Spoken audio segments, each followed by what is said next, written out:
the Yemeni port city of Hodeidah, killing at least 60 people. There are reports that many of those killed were anti-Houthi detainees who'd been held at a prison on the site since late 2014.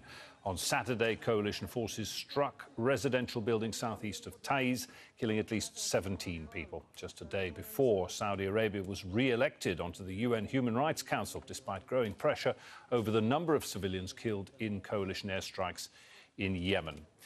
Well, Adam Barron joins us. He's with the European Council of Foreign Relations and lived in Yemen between 2011 and 2014. He's on Skype from Vienna. Thanks for joining us. I want to ask you about this latest airstrike on what the Saudi coalition is saying was a militia base, what appears rather to have been a prison of some sort. What's your understanding of what may have happened here? Is it militia? Is it prisoners? What happened? So from what I understand, this was effectively a police station. In a lot of cases, even though this is in an area that was taken over by the Houthis, in a lot of cases, a lot of the law enforcement staff, especially on a lower level, has stayed on. So what you effectively have is your classic sort of he said, she said situation where the Saudi-led coalition is saying this was an important Houthi command center. People I'm speaking with on the ground are saying, it was basically a police station with a small jail housing roughly, I guess, 50 to 100 people. Now, the Saudi I beg your pardon, go on.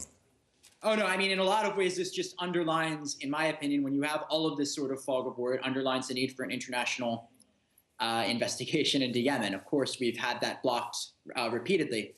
But in a lot of ways, in the absence of some sort of real fact-finding mission, it's very hard to see how something like this is going to be able to move beyond the fogs of war, because effectively what you have now is the Saudis saying one thing and people on the ground saying something completely different. The reality, of course, is, I think the latest death count is roughly 63 people are dead. And indeed, the Saudi-led coalition and the Saudis themselves frequently coming under criticism for alleged breaches of human rights, for the mass killing of civilians. Not so long ago, bombing a wedding party with huge civilian numbers of people killed there. You'd think they'd be taking a little more care in their target choices after all of that.